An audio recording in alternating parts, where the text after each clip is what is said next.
Ayan mga kapatid, at Capford, naayos yung ating wave, ay ating TMX. Oh, game. Bubuhayin natin muli yung kabalyerong itim ko. At matagal na stock sa bahay eh. Ngayon, kukondisyon uli ni Capfordski. At kung may bibili, bebenta ko na.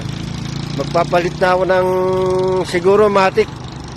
Kasi medyo nahirapan na ako mag-kick sa uric acid ko tsaka sa arthritis.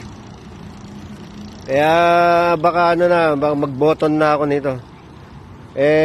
Ito, washing muna bago kondisyon.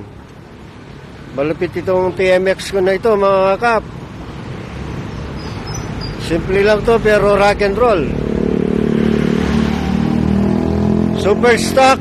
At saka hindi nalagyan ng sidecar to kahit kailan. Service ko lang yan, pang rides ko lang. Nagawa kasi yung wave ko na 125 na Honda, kaya hindi ko muna siya nagamit. Na-stock ng ilang buwan sa bahay, kaya yan. Punong-puno na ng dumi. Kaya washing muna at i-condition nila. Tubig. Yung isa para mas malakas.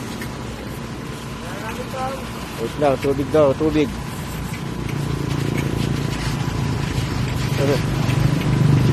Wala na yata ang barya. Ako magpapalit.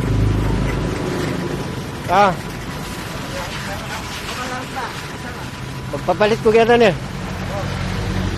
Oh, sige, saglit lang mga kap, mamaya-maya na lang.